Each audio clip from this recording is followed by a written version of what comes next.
So, you may not know this, but I write short stories. I've always been a huge fan of writing. Ever since I was little, I was constantly writing things. I was always reading as well. So, for me, it was just really important to write. And I figured, why not share my stories on YouTube with other people who might enjoy them? I figured the next logical step would be for me to read it, and I feel like it'd be weird if I was to read it on camera, just like me reading off a piece of paper. I feel like that'd be weird. So I am going to do what some I know other YouTubers do. They have like a picture over with their voiceover in the background and stuff like that. So that's what I'm gonna do for people to be able to hear my stories, and hopefully you will enjoy them. I put a lot of effort into what I write. I spend a lot of time preparing it and looking over and making it just good. Also, I'm sorry about the lighting right now. I have to figure out what I'm going to do about this lighting situation because right now I'm using natural light and my light up there, but there's still no light coming from over here, so it looks a little weird. I apologize for that. I've got to figure out what I'm going to do. I just haven't been able to afford anything to set there to make it look better. I don't even know if this is going to be my permanent set. I mean, I would like to have it look nicer in the background, I do want to make some changes in that regard. I want it to look more professional, and so I will be dealing with that, but for now, it's just going to be this, and I'm going to just work with what I have. So let's get right to it. Without further ado, I'm going to read you a story that I wrote with my own imagination and putting my own time and heart into it. Hopefully you enjoy. Cadell. He visited me every night. In my sleep, he was there, showing me how to make my dreams my own. Even in my nightmares, he was there. A calming presence that kept the monsters at bay. They listened to him. They still do. He's one of them. Cadell, they call him. I am Erilyn, a girl who once thought of dreams only as such. They could never be more than figments of the imagination, imaginary people and places with no essence of reality. Cadell changed what I used to think. He changed everything. One night, I was wandering through a rather vivid dream. Come to think of it, this was the first dream that was real to me.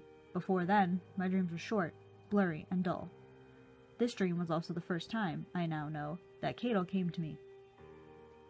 A figure would always hover just beyond my reach. I would see it and try to approach it, but it would slink away. I would walk and walk and walk throughout my dreams towards that shadowy figure, but never did it show itself. Not until I ran. "Why do you pursue me so?" asked a voice, male and deep, but soft. "You would walk, but now you run." "I am curious about you, shadowy figure." "Why are you curious?" "Because you evade me, and I chase what stood out, dark thing." "You shouldn't chase dark things here. They're almost always nightmares." "Are you a nightmare?" There was no response, but the shadowy figure shivered, shaping into a person, one real enough to touch. Cadell is handsome. That was my thought when my eyes first found him. I still think so. His jet black hair hangs low over his kohl-rimmed eyes, and those eyes are a startling black. He is tall and lanky, always wearing his long-sleeved black shirt and black jeans. He's never worn anything else, but I suppose it doesn't matter when you're within dreams.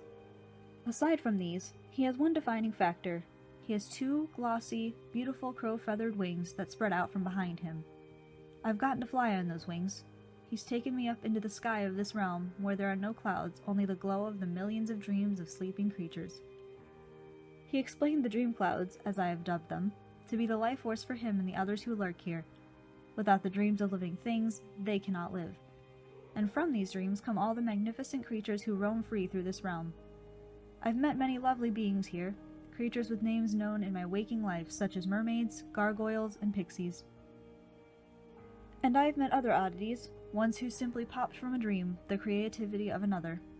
However, where there are beautiful things, there are ugly counterparts. From dreams come colors and love, but from nightmares come fears and hatred. Cadell was born of a nightmare. He was created to be powerful, a commander of fear and submission from his relative nightmare dwellers. The goblins bow in respect, the shadow people disappear in fear, the broken porcelain dolls do as Cadell says, all other strange beings do not show themselves out of reverence. Cadell is not vindictive towards his fellow dwellers, but he admits there to be a condition. "Why is it others cower before you, yet you do not behave poorly towards them?" I asked. I had been placed in a nightmare space that night, and Cadell had found me, as he did always. We had settled into a jagged cave, muffling the constant screams from the nightmares above. His black eyes met mine, and he sighed. I suppose now is the time to tell you, as you have asked. I am not a peaceful nightmare. I was born to be cruel and destructive. When you are gone, I am the opposite of when you are with me, calm and gentle. I have beaten and killed those who dwell here. Though I cannot touch those who live in the dream fractions in this realm, as they are not mine to command, I am still horrid to them. He put his face in his hands. I moved closer to him then. Why is it that you are different around me? You are special, Erilyn. You are a plethora of creativity, a fountain of both dreams and nightmares. I find solace with you. Is that why you came to me at first? Yes. It is also why you are able to live a vivid, working life here, unlike nearly all of your earthly companions. Nearly? Are there others? There have been. Other creatures have been drawn to them, but you are and have been the only one I have ever felt pulled to. Yet another reason why you are special. Few attract positive attention from me. He has always been kind to me. I could never imagine another version of the Cadell that I know. That is, until his equal, one who commands power from the dream creatures, looked to Cadell for a fight in a dream fraction. Nightmare creature, she purred, her gorgeous features making me feel small. I have watched you walk here in these parts as if you belong, but you do not. Leave at once. But the girl must stay, as now is a time for dreaming, not nightmares. Cadell, whose lanky body is usually relaxed, stiffened beside me. All have a right to wander through every piece of this realm, he stated. Yes, but most beings stay within their fractions. Why do you desire to be here when you have your own to belong with?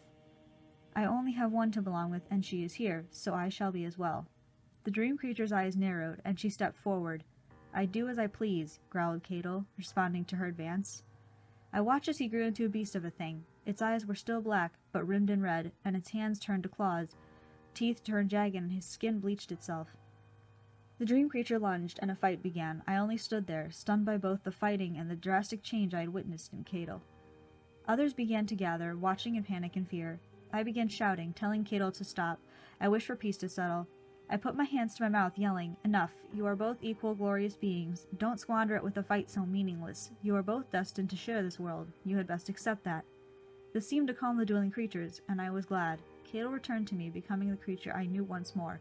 He took my hand. So you have laid claim to the human? He nodded, only glancing at her before looking back at me once more. Very well, then. Where she goes, you go. Where you go, she goes. The lovely woman turned away, leaving us. Since that day, however, there had always been the image of that Cadell with the blood-red eyes. I did not ask him about it for the longest time, afraid he would not answer. Finally, I voiced my question. Cadell?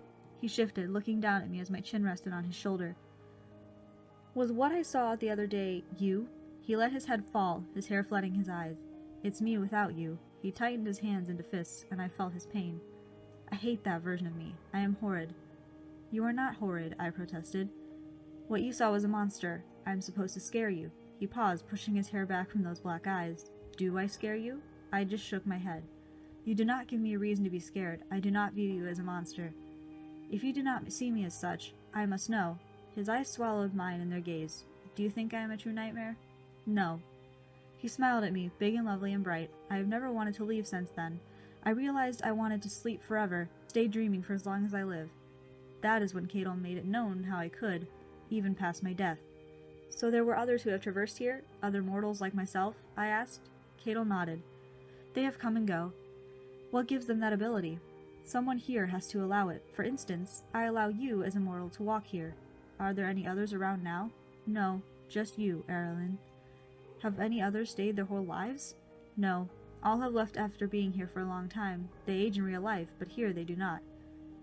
Could I stay here forever? He turned to me, stopping in his tracks. You want to stay? There's nothing out there for me. Here there is happiness and love. Here I have you. He watched me, happy but curious. And if I stay, you won't ever have to be who you do not want to be. That part of you will hurt no longer. He smiled, but after mere moments frowned. Do you know how you would get to stay? No. You would be sent into a deep sleep, never to wake up. You will age until death, and, as you will perish whilst here, you will remain old forever. Not if I am killed first. I am sorry. If the people in the waking world deem me never to wake up, they will stop taking care of me. I will die as I am. Then that would mean you would stay here as you are for all eternity. Are you sure that is what you desire, never to return to them? I've never wanted anything more passionately in my life. There is nothing for me while I walk awake. I told my Cadell about this. Now, I slip into a blissful sleep this instant. I make this choice in this moment. So I sit and I recall. I write what must be told. I hope they decide to end me. I want to stay here forever with him. I want to live my dream. Cadell.